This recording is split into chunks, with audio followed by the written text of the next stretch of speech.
मन परिवर्तन। मैं कोई 15 साल का था।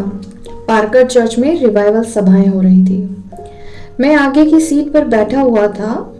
परमेश्वर के एक संत अपनी कुर्सी से खिसक कर मेरी ओर झुके और बोले, लॉरेन, क्या तुम्हारा उद्धार हो चुका है? मेरा अहम जी हाँ कहने के लिए तैयार था। आखिर मेरा पालन पोषण मसीह परिवार में ही तो हो रहा था।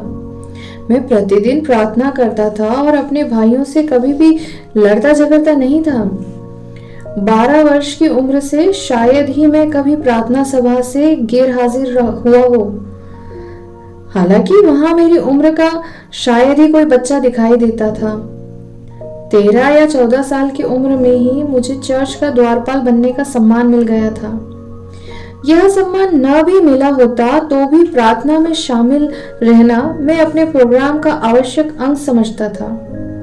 चर्च के कार्यक्रमों के प्रति मेरी रुचि को देखकर कोई भी समझ सकता था कि ईश्वर के विषय में मैं कितना गंभीर था। लेकिन मैंने जब उन महानुभाव के सामने अपने उद्धार प्राप्त होने का इनकार किया तो उस समय जीवन में पहली बार मुझे यह महसूस हुआ कि मेरे सीने में भी एक धड़कता हुआ दिल है। जब मैंने हाँ कहा तो मुझे ऐसा लगा जैसे वो फड़फड़ा रहा है, मानो वह अंदर ही अंदर उलट गया है। मुझे यह आश्चर्य होता है कि 3 सेकंड में ही ईश्वर ने मुझ पर किस प्रकार यह स्पष्ट कर दिया कि मेरा नया जन्म नहीं हुआ है। यह बात मुझे किसी ने भी नहीं समझाई थी कि मनुष्य की आत्मा और शरीर पर पवित्र आत्मा किस प्रकार कार्यकारी होता है। धीरे धीरे वर्षों के अनुभव द्वारा मुझे यह ज्ञान मिला। प्रश्नकर्ता ने जब मुझसे मेरे उद्धार के विषय में पूछा तो उस समय मुझ पर यह भेद प्रकट हुआ कि ईश्वर ही मानव हृदय को पाप स्वीकार के लिए तैयार करता है। मैं अपनी असली हालत के बारे में धोखे में पड़ा हुआ था, क्योंकि मैं ऐसा सोचता था कि सही वही है जो मुझे सही लगता है। हालांकि सिर्फ सही वही है जो पवित्र आत्मा के द्वारा प्रकाशित होता है। मेरा उद्धार प्राप्त होना मात्र मेरी कल्पना थी। पवित्र आत्मा ने मुझ पर स्पष्ट किया कि मैं वह नहीं हूं जो अपने आप को समझ रहा हूं। मुझे अपनी वास्तविक पापमय अवस्था की जानकारी उसी समय हुई जब मेरे सामने परमेश्वर के उस संत ने मेरे उद्धार का प्रश्न रखा। जिस चर्च में लोग श्रद्धालु और आज्ञाकारी होते हैं, उसमें प्रभु के ऐसे सेवक बार बार आते ही रहते हैं जिनकी प्रेरणा से अनेक व्यक्ति अपना पाप स्वीकार करते हैं। जब कलीसिया इसका मूल्य चुकाती है तो इसका परिणाम भी सुंदर निकलता है और बड़ी संख्या में लोग पाप स्वीकार करते हैं और यीशु के निकट आ जाते हैं। कुछ कलीसियाओं में ऐसे प्रयासों का विरोध होता है, फिर भी वहां परमेश्वर अद्भुत जागृति भेजता है। हमें इसका अनुभव है। एक बार एक कलीसिया में हमने रिवाइवल सभाओं का कार्यक्रम आयोजित करना चाहा। चर्च की समिति ने इसका समर्थन नहीं किया, परंतु परमेश्वर की ओर से प्रकाशन पाकर हमने कार्यक्रम आयोजित किया और कठिनाइयों के बावजूद हमें अद्भुत सफलता मिली। आमतौर से लोग तभी पाप स्वीकार कर पाते हैं जब संपूर्ण कलीसिया विनम्रता का प्रदर्शन करती है और ईश्वर के प्रियजन एक दूसरे से अपने दोषों की क्षमा याचना करते हैं, परमेश्वर के साथ मेल मिलाप करते हैं और ठीक ठीक वही करना चाहते हैं जो ईश्वर कराना चाहता है। लोगों को उद्धार उसी हिसाब से मिलता है जिस हिसाब से कलीसिया उसका बोझ महसूस करती है। आत्माओं के लिए बोझ का यह एहसास हर एक को नहीं मिलता।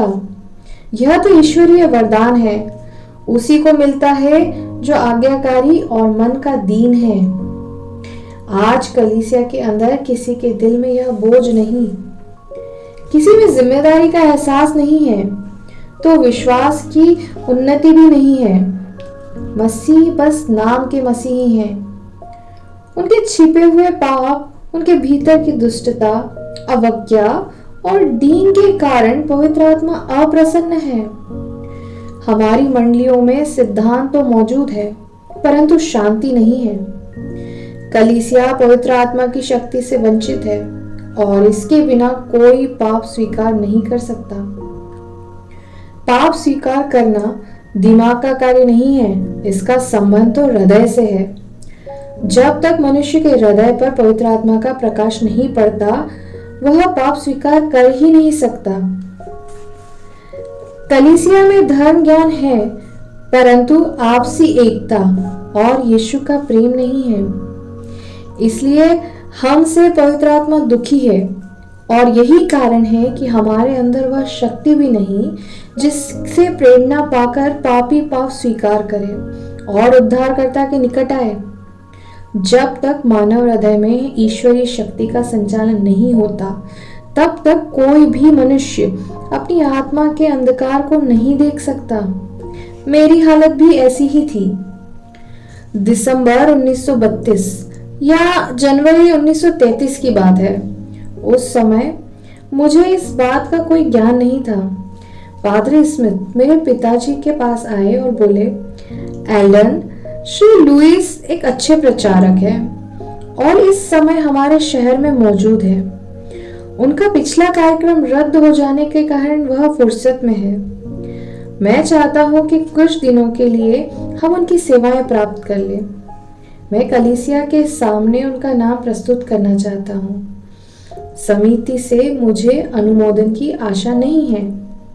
पिताजी ने उत्तर दिया, पादरी साहब, उन्हें बुला लीजिए, मैं आपको पूरा सहयोग दूंगा। श्री लुइस को रिवाइवल सभाओं के लिए निमंत्रण भेज दिया गया। लुइस शब्दों के चित्रकार मशहूर थे, बाइबल की कहानियों को सजीव करने में माहिर थे। उनका कौशल अनुपम था। अब उनकी उम्र 80 वर्ष है, परंतु वह बदले नहीं हैं। उनमें वही ऊर्जा, वही दिमाग की फुर्ती, वही आदर्शों की उड़ान है जो जवानी में थी। कुछ महीनों पहले मैं उनसे मिला तो हैरान रह गया। वर्षों पहले के इस कार्यक्रम की अनेक घटनाएं उन्हें विस्तार से याद थी।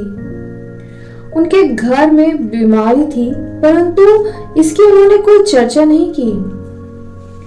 अपने माथे पर उन्होंने दुख की कोई रेखा नहीं उभरने दी। कैसी अद्भुत बात है! बुढ़ापे में भी उनका विश्वास अपूर्व है। कहीं कोई लड़खड़ाहट नहीं। वह आनंद और विजय का जीवन जीते हैं।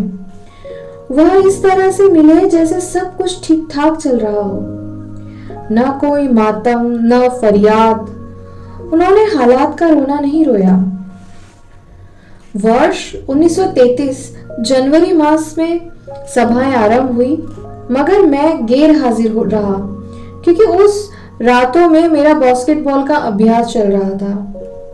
परंतु इतवार की रात में और आराधना सभा में मेरा हाजिर होना जरूरी था। सप्ताह की अन्य रातों में मुझे छूट थी। उस समय मैं स्कूल के कार्यक्रमों में भाग ले सकता था। इन सभाओं के दौरान एक दिन पिताजी ने कहा, बेटा, आज रात हमें चर्च जाना है। हमें भी बेदारी में भाग लेना है। मैं सभा में जाने के लिए उत्सुक नहीं था, क्योंकि मैं अपने आप को दोषी समझ रहा था। परंतु जैसे ही पिताजी ने मुझसे चर्च जाने के लिए कहा, मेरे पांव चर्च की दिशा में चल पड़े। कुछ महीनों पहले इन सभाओं की पुरानी बातें याद करते हुए पादरी लुइस ने मुझे बताया, उस रात को चर्च आरंभ होने से पहले तुम्हारे पिताजी मेरे पास आकर बैठ गए और गोपनीय लहजे में बोले, ब्रदर लुइस, पीछे मत देखना। मेरे बड़े बेटे लॉरेन को उद्धार की आवश्यकता है। परमेश्वर उसे बुला रहा है, परंतु शैतान उसे रोके रहा है।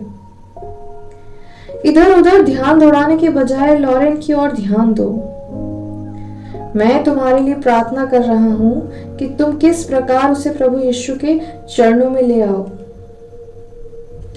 हम पूरा प्रयास करेंगे। मैंने ब्रदर हेल्म को आश्वासन दिया, और जब मैंने मुड़कर तुम्हारे चेहरे पर दृष्टि डाली तो निराशा की एक तस्वीर दिखाई दी। तुम्हें देखकर ऐसा लगा मानो इस दुनिया में तुम्हारा एक भी मित्र ना हो। जब कोई व्यक्ति दोषी होता है तो वह प्रसन्न भी नहीं दिखाई देता। आज कलीसिया के लोग प्रसन्न क्यों नहीं दिखते? क्योंकि अंदर प्रसन्नता नहीं है। जिस मनुष्य का उद्धार हो जाता है उसके अंदर प्रसन्नता आ जाती है, और जो हर्ष मन में होता है वह मुख की आभा बनकर झलक पड़ता है। मन की सच्ची खुशी आज्ञाकारिता का परिणाम है, और आज्ञाकारिता का अनुभव मन की दीनता और आत्मनिषेध से प्राप्त होता है। जो लोग आत्मनिषेध नहीं कर पाते वे परमेश्वर की आज्ञा का पालन भी नहीं करते। यदि जमकर और लगातार परमेश्वर की आज्ञा का पालन करना है तो हमको अपने लिए और संसार की समस्त वस्तुओं के लिए मर जाना होगा। सच्चा आनंद पाने का यही रास्ता है। जीवन का रहस्य मरने में है, अपनी इच्छाओं और योजनाओं के लिए मर जाना, ताकि हम सिर्फ परमेश्वर की इच्छा और योजनाओं के लिए जीवित रहें। पुनर्जागरण सभाएं चल रही थी और मुझे भी अपने दूषित मानव स्वभाव के दुखद परिणाम की गंभीरता का बोध हो चला था। 22 जनवरी 1933 की बात है। इतवार का दिन था। मेरा भाई रिचर्ड मुझसे बोला, भैया आज आपकी बारी है। मेरी बारी? क्या मतलब है? मैंने विस्मयपूर्वक कहा। मुझे ऐसा लग रहा है कि आज की सभा में आपका घिराव किया जाएगा। रिचर्ड ने मुझे बताया कि चर्च में मेरी प्रतिक्रियाएं स्नेहपूर्ण नहीं है। मेरा मन दोषी होने के कारण विचलित रहता है। परमेश्वर मुझे अपनी ओर बुला रहा है, परंतु शैतान मुझे अपनी ओर घसीटना चाहता है। उस शाम को जब मैं एपवर्थ लीग की सभा के बाद चर्च की सीढ़ियों से नीचे उतर रहा था तो मैंने माँ और पिताजी को ऊपर चढ़ते देखा। वह शाम की सभा में भाग लेने आ रहे थे। मैंने पिताजी से कहा, मैं आज शाम थिएटर जा रहा हूं। पुत्र, आज तो तुम्हें गायक मंडली के साथ गाना है, पिताजी ने मुझे उत्तर दिया। हाई स्कूल कक्षा का 17 वर्षीय युवा नेता, जिसके सारे सहपाठी थिएटर जाने के लिए अपनी अपनी कारों में पांव रख चुके थे, किस हृदय से इस आदेश का पालन कर सकता था? परंतु मैं आदेश मिलते ही आगे बढ़ा और गायक मंडली के कहीं बाईं ओर जा बैठा। पिताजी से ना तो मैंने कोई सवाल किया और ना कोई शिकायत की। जब उन्होंने कहा कि मुझे मंडली के साथ गाना है तो गाना है। अब चू चुरा करने की गुंजाइश न थी। हमें इसी तरह सधाया गया था। इतनी देर से मेरा हमजोली टॉम भी दिखाई दिया। वह बोला, यार तू थिएटर नहीं जा रहा? तो मैं भी नहीं जाता। मेरे न जाने से वह भी चर्च में रुक गया।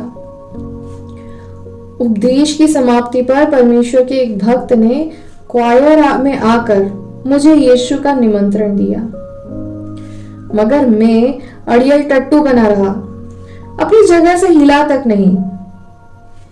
इसी बीच प्रचारक महोदय ने पवित्र आत्मा के सहयोग से एक नवयुवक को यीशु की ओर आकर्षित कर लिया। वह सभा को संबोधित करके जोर से बोले, जो व्यक्ति हावर्ड से प्रेम करते हो वे आगे आकर उनसे हाथ मिलाए। मैं हावर्ड को 1922 से जानता था। यह कैसे हो सकता था कि मैं उनसे हाथ ना मिलाऊं? गायक मंडली से निकलकर मैं हावर्ड की तरफ बढ़ा और उनसे हाथ मिलाया। युवक मेरे चारों तरफ खड़े हो गए। मैं उनके घेरे से निकल नहीं पाया। ऐसा लगा मानो मेरे पांव फर्श में कीलों से ठोक दिए गए हों। संत मेरे लिए प्रार्थना करने लगे। मैंने देखा मुझसे कुछ दूरी पर मेरी माँ मेरे लिए प्रार्थना कर रही थी। शैतान मुझे रोके रहा था।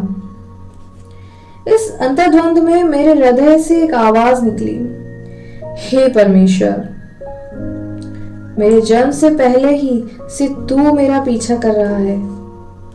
निश्चय ही मेरे मन की यह आवाज परमेश्वर की ओर ही से थी, क्योंकि उस समय तक मुझे यह बात बिल्कुल मालूम न थी कि मेरे जन्म के समय मेरी माँ को पवित्र आत्मा का वरदान मिला था। मैं प्रभु के सामने बोलता रहा, प्रभु, यदि मैं तेरे साथ साथ नहीं चलूंगा तो आगे निराशा ही निराशा और अंधकार ही अंधकार है। मैं 50% या 95% मसीह नहीं बनना चाहता, बल्कि 100% बनना चाहता हूँ। यह कहकर मैं वेदी पर झुक गया। मेरे बराबर टॉम ने भी घुटने टेक दिए। टॉम को 9-10 मिनट में ही विजय मिल गई, परंतु मुझे देर तक संघर्ष करना पड़ा। मैं अपने सिर को अपनी भुजाओं के घेरे में लिए प्रार्थना करता रहा। मैंने जान लिया कि दुनिया का सबसे दुष्ट पापी मैं ही हूं। हालांकि मैंने कभी तंबाकू का एक कश भी नहीं लिया था। मेरे हमजोली खेतों और खलिहानों में छिप छिप कर तंबाकू पीते थे। मेरे पिताजी और मेरी माँ ने मुझसे एक प्रतिज्ञा की थी, हमें विश्वास है कि तुम कभी इस बुरी आदत के निकट नहीं जाओगे। यदि तुम इसमें सफल रहे तो हम तुम्हारे 21वें जन्मदिवस पर तुम्हें एक उपहार देंगे। कई बार तंबाकू ने मुझे अपनी ओर खींचना चाहा, परंतु मेरी माँ का पवित्र चेहरा मेरे सामने आ गया। मैं हर बार परीक्षा में विजय हुआ। कभी शराब की एक बूंद भी मेरी जीभ तक नहीं आई। इन सब बातों के बावजूद उस रात को जब मैं वेदी पर झुका तो मुझे एहसास हुआ कि वस्तुतः मैं यीशु को प्रसन्न करने में असफल रहा हूँ। मैं उसके अनमोल प्रेम को नहीं समझ पाया हूँ। मेरे पापी होने में कोई संदेह नहीं है। फिर यीशु ने मुझे इस प्रकार संबोधित किया, तू मेरा है, मैं तुझे अपना सेवक बनाऊंगा। मैंने कहा, प्रभु, आपकी सेवा का महान कार्य मैं नहीं कर पाऊंगा।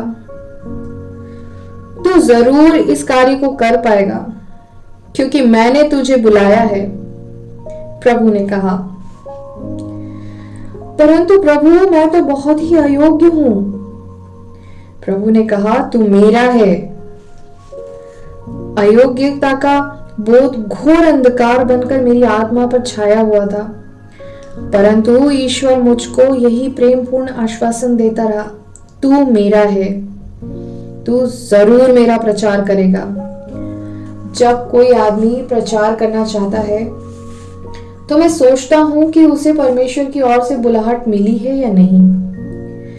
परमेश्वर के सेवकों के बारे में जहां तक मैं जानता हूं, कोई भी प्रचार की जिम्मेदारी नहीं लेना चाहता। सबको अपनी अयोग्यता का एहसास था। मेरा मानना है कि परमेश्वर ऐसे ही व्यक्तियों से सेवा ले सकता है। मैं वकील बनना चाहता था, परंतु ईश्वर ने मुझे प्रचारक बनने के लिए बुला लिया। मेरी माँ बताती थी कि वेदी के चारों ओर शैतान ने अपनी पूरी शक्ति लगा दी थी। ऐसा प्रतीत होता था कि वह चाकू से वेदी को गोद डालेगा। वह दुष्ट मुझे अंधकार के राज्य में रखने के लिए पूरा जोर लगा रहा था। इस युग में शायद ही किसी के मन फिराव को शैतान ने इतनी शक्ति से रोका होगा। वह मेरा रास्ता रोकना चाहता था, क्योंकि वह अच्छी तरह जानता था कि यदि मैं एक बार यीशु के लिए खड़ा हो गया तो फिर आराम से बैठने वाला नहीं हूं। मैं 100% यीशु का बनना चाहता था। अतः शैतान शुरू ही से मेरा सर्वनाश कर देना चाहता था। वह जानता था कि आने वाले वर्षों में मैं संपूर्ण देश में एक किनारे से दूसरे किनारे तक किस प्रकार यीशु का प्रचार करूंगा और अनेक राष्ट्रों में उसका संदेश पहुंचाऊंगा। शैतान देख रहा था कि मैं इंडियाना प्रांत के एक गांव में बैठा हुआ हूँ, वहां के पेशकार से बातें कर रहा हूँ। मैं उसे यीशु के सहचरण का अपना अनुभव बता रहा हूँ, किस प्रकार यीशु ने मुझे इस देश के विभिन्न भागों में भेजा और किस प्रकार मेरी प्रार्थनाओं का उत्तर दिया। यीशु के अद्भुत मार्गदर्शन की घटनाओं को सुनकर उनका मन बाग बाग हो गया। जब मैं उनसे बातें कर रहा था तो उन्होंने एक ऐसा अजीब वाक्य दिया जिसे सुनकर मैं हैरान रह गया। पवित्र आत्मा ने उसका समर्थन भी किया। उन्होंने कहा, यदि लॉरेंट हेल्म इस वीराने में न आया होता तो क्या होता। उस रात को शैतान को मालूम था कि मैं परमेश्वर की इच्छा को पूरा करने का दृढ़ संकल्प ले चुका हूँ। वह जानता था कि ईश्वर ने मुझे बचपन से ही चुन लिया है। मैं यीशु के साथ इस अद्भुत वीरता संग्राम में न जुट जाऊं, इसलिए मुझे रोकने के उद्देश्य से वह भयंकर संघर्ष में लगा हुआ था। प्रभु मुझे बार बार अपनी सेवा का आह्वान दे रहा था, परंतु हर बार मेरा उत्तर एक ही था, मैं अयोग्य हूँ। मैं इस महान सेवा के योग्य नहीं हूँ। अचानक एक सुंदर ज्योति ठीक मेरे ऊपर आकर ठहर गई। मैं हक्का बक्का रह गया। उस आभा को मैं वर्णन नहीं कर पा रहा हूं। यह तो ईश्वर के राज्य का आलोक था। परंतु यदि आपको अपने मन परिवर्तन के समय ठीक ऐसा ही अनुभव ना हो तो चिंता ना करें।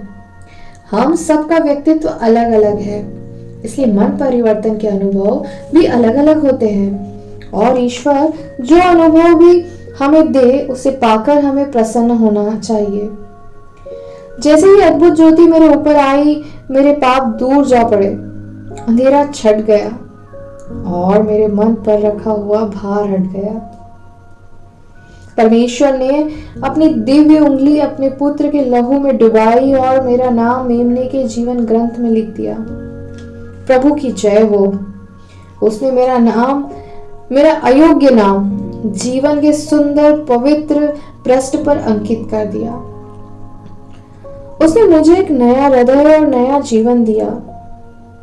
मैंने ऐसी अद्भुत शांति और ऐसे प्रेम का अनुभव किया जिसके अस्तित्व का मुझे पता भी न था। अपनी शक्ति और पवित्र आत्मा की शल्य क्रिया द्वारा यीशु ने मेरे अपवित्र हृदय को बाहर निकाल फेंका और मेरी रगों में यीशु का लहू जीवन बनकर दौड़ने लगा। अब मेरी यही कामना थी, यीशु सबको उद्धार का यही आनंद प्रदान करे। 3 साल की नन्ही उम्र से ही मैं कभी अपने पिता से और कभी अन्य पास्टरों से यीशु की शांति और प्रभु के आनंद के विषय में अनेक उपदेश सुनता रहा था। परंतु यह सच है कि इब्रानी भाषा के उपदेशों की तरह वे सब मेरे लिए निरर्थक थे। मैं नियमित रूप से बाइबल पढ़ता था, प्रार्थना करता था, बराबर चर्च भी जाता था, परंतु यीशु के आनंद का मुझे कोई ज्ञान न था। इसका वास्तविक ज्ञान तो मुझे तभी मिला जब वह मुझे पाप के अंधकार से निकालकर अपनी ज्योति में ले आया। मैं जानता हूं कि जनवरी की वह रात तो मेरी शुरुआत थी। मैंने अभी प्रभु के प्रेम की पहली सीढ़ी पर ही पांव रखा था, परंतु मुझे उसी रात को प्रभु ने पूर्णतः बदल डाला। मैं नए जीवन के योग्य नहीं, परंतु प्रभु का उद्धार तो एक कृपादान है। मैं किसी चमत्कार अथवा किसी अलौकिक घटना की राह नहीं देख रहा था, परंतु परमेश्वर के साथ साथ चलना तो खुद ही एक अलौकिक घटना है। मसीहत स्वयं एक चमत्कार है। परमेश्वर का वचन इसका साक्षी है। जहां मसीहत है वहां चमत्कार तो होंगे ही। उसी तरह जैसे सेबों के लिए पेड़, कारखानों के लिए मशीनें और आवास के लिए आवासीय अनिवार्य है। यदि आप ऐसी मसीहत चाहते हैं जिसमें चमत्कार न हो, तो इसका अर्थ यह है कि आप ऐसा जीवन ढूंढ रहे हैं जिसमें सांस न हो। मसीहत का आरंभ सादगी में हुआ, परंतु एक चमत्कार पूर्ण जन्म के साथ। यह एक चमत्कार आज भी जारी है, बालक मन के सरल विश्वास के रूप में। परंतु हमें सदा चमत्कार ही नहीं ढूंढना चाहिए। सबसे पहले हमें ईश्वर का राज्य ढूंढना चाहिए, वरदानों की नहीं। पहले हमें यीशु की जरूरत है। जब हमें यीशु मिल जाएगा तो सभी कुछ मिल जाएगा। वह हमें सब कुछ देगा और हमारे ही हाथों से दूसरों को दिलवाएगा। उसी ऑल्टर पर यीशु ने मुझे उद्धार का अमर दान दिया और ठीक इसी समय जबकि मैं यह गवाही लिख रहा हूं, वह मुझको आश्वासन दे रहा है, मैं तेरा मार्गदर्शन करूंगा, मैं तेरे आगे आगे चलूंगा। कैसी अद्भुत बात है। ऐसा अद्भुत अनुभव तो इस संसार में है ही नहीं। ईश्वर के साथ चलने का, ईश्वर का प्रकाशन पाने जैसा अनुभव। मैं अपने मन के आवेग को रोक नहीं पाता। अपने मन में यीशु को पाकर मैं झूमने लगता हूँ। मुझे विश्वास है कि जो व्यक्ति यीशु को अपने दिल में प्रवेश करने देगा और उसके साथ साथ चलेगा, वह पुलकित और उत्साहित हो जाएगा। यीशु की बातें उसे उत्साहित करेगी। उत्साहित होने के लिए किसी विशेष प्रकार प्रयास की आवश्यकता नहीं। उत्साह तो हमारे अंदर है। जैसे जैसे हम यीशु के साथ आगे बढ़ेंगे, हमारा उत्साह भी बढ़ेगा। मुझे यकीन है बहुत कम लोग यीशु के साथ चल पा रहे हैं। बहुत लोग मसीह होने का दावा करते हैं, परंतु उनमें मसीहत का आनंद तो लेश मात्र नहीं है। चर्च में हमारे उपदेशक आराधना के समय यीशु के प्रेम में कैसे कैसे दावे भरते हैं, परंतु उनके चेहरों पर कालीमा दिखाई पड़ती है और आंखों से अंधेरा झांकता है। क्या वे जैसे उजले चर्च में दिखाई देते हैं, वैसे ही उजले घर में भी हैं? शिकायतें करना, परनिंदा, बुड़बुड़ाना, क्या यह सब उनके जीवन में नहीं? क्या उनकी कथनी और करनी में अंतर नहीं? मेरे प्यारों, जरा ध्यान से सुनो। जो व्यक्ति मसीह होगा, उसके जीवन में मसीह का आनंद भी होगा और पवित्र आत्मा के फल भी आएंगे। समय कम है। हमें अपने जीवन की जांच करके देख लेना चाहिए कि हमारा जीवन में यीशु है या नहीं। हमें पूरे मन से यीशु के साथ चलना है और हर तरह की अपवित्रता से छुटकारा पाना है। यदि हम पूरे मन से इस प्रकार जिएंगे तो ईश्वर हमारे द्वारा दूसरों को शक्ति और साहस देगा। हमारे द्वारा बहुतों की उन्नति होगी और अनेकों को आरोग्य मिलेगा। जब मैं ऑल्टर से सीधा खड़ा हुआ तो ऐसा महसूस हुआ जैसे मैं ऊपर उठा चला जा रहा हूँ। मैं ऊपर उठा चला जा रहा था क्योंकि यीशु ने मेरे हृदय से पाप का बोझ उठा लिया था। मैंने किसी से कुछ नहीं कहा, मगर मेरे पांव फर्श पर टिक नहीं रहे थे।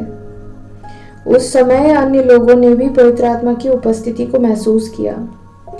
चर्च के 50 साल पुराने प्रचारक और गायक जॉन वेस्ली लुइस ने मुझे बताया, जिस रात तुम्हारा मन परिवर्तन हुआ, मैंने ईश्वर का ऐसा प्रभाव महसूस किया जैसे पहले कभी नहीं किया था।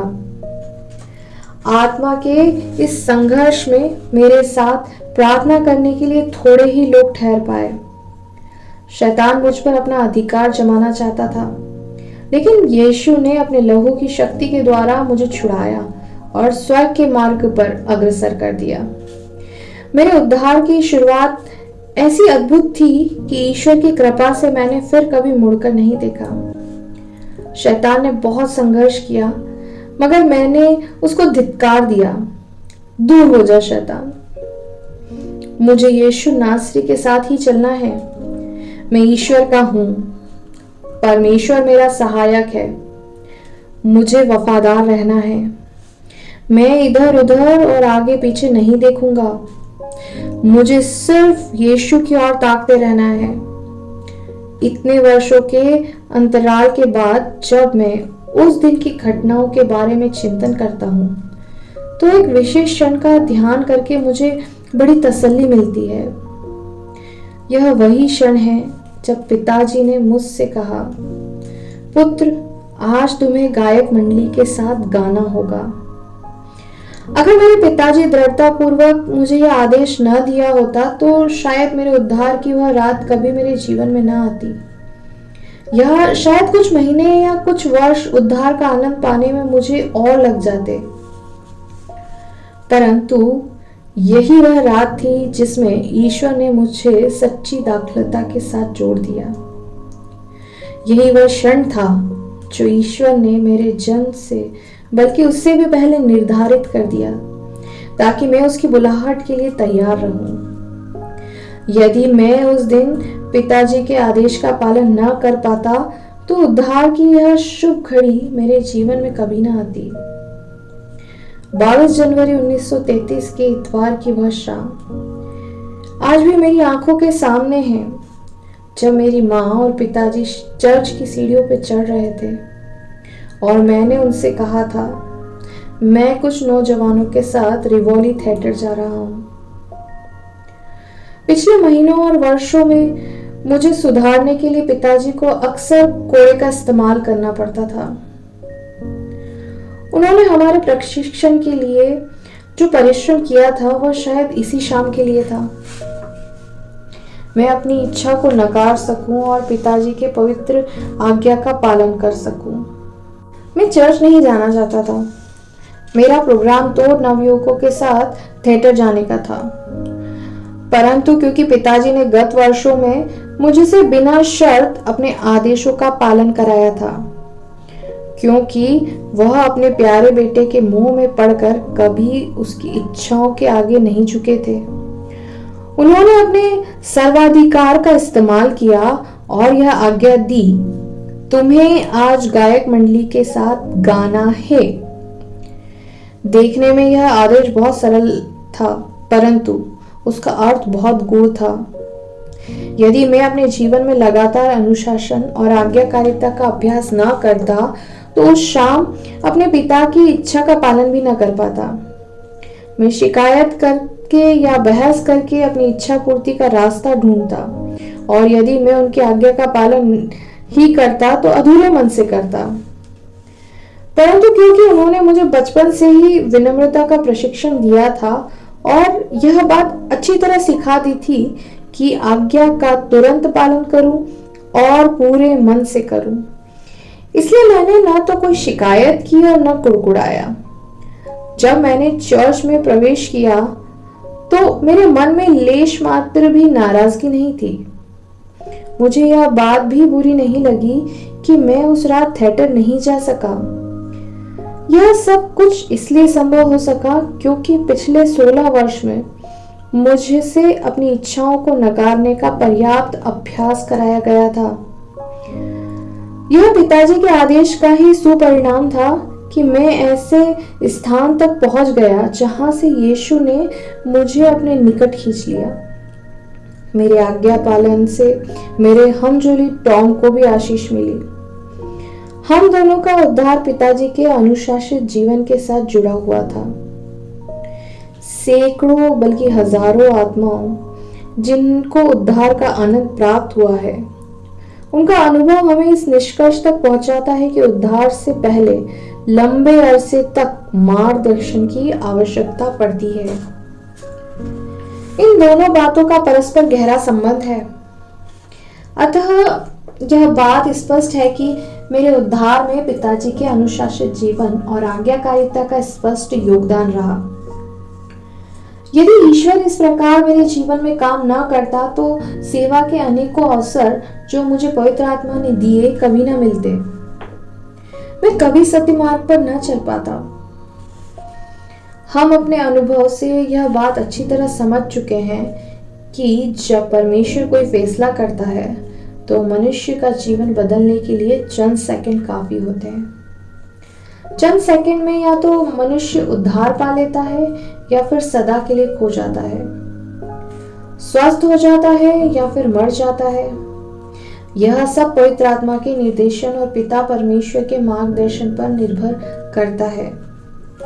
यदि मैं उस विशेष समय पर परमेश्वर के मार्ग पर ना चल पड़ा होता तो वे सारी आत्माएं उद्धार से वंचित रह जाती जो मेरी राह देख रही थी। मैं जो कुछ देख रहा हूं उसका वर्णन करने के लिए मेरे पास उपयुक्त शब्द नहीं है। यीशु के साथ चलने वालों को निरंतर एक के बाद एक प्रकाशन मिलते हैं। परमेश्वर का मार्ग सुनिश्चित और निर्धारित है। यहाँ छोटे अथवा सुगम रास्तों की तलाश बेकार है। अतः वे लोग जो ईश्वर को निर्धारित क्षणों का उपयोग नहीं करते और उस विशेष क्षण के आदेश का पालन नहीं करते, वे आने वाले अगले दिनों, महीनों और वर्षों का कार्यक्रम अस्त व्यस्त कर देते हैं। यह सही है कि वह सदा हमें सहायता देने और क्षमा करने को तैयार है, परंतु क्षमादान का फायदा तभी होगा जब हम दृढ़ता पूर्वक और निरंतर उसके साथ चलें, उस पर भरोसा रखें और पीछे मुड़कर ना देखें। यदि हम ऐसा करेंगे तो वह अपने राज्य की महिमा के लिए महत्वपूर्ण परिस्थितियों और अवसरों पर हमारा इस्तेमाल करेगा। पिछले 30 से कुछ ऊपर वर्षों में मेरा अनुभव यही रहा। एक के बाद दूसरी दिशा मिलती जाती है। मेरी आज की सेवा मेरी पिछली सेवा और आज्ञाकारिता का परिणाम है। इसी कारण मैं अपने माता पिता की इतनी सराहना करता हूँ। मैं उनका आभारी हूँ क्योंकि उन्होंने मुझे वह मार्ग दिया जिस पर मुझे उद्धार पाना था। मैं उनके आदेशों के आगे नतमस्तक हो गया। मैंने उद्धार के अवसर को नहीं गंवाया और उपयुक्त समय पर पिताजी की आज्ञा का पूरे मन से पालन किया। मैं पवित्र आत्मा के महान कार्यों और निर्देशन के लिए यीशु के प्रेम का अत्यंत आभारी हूँ।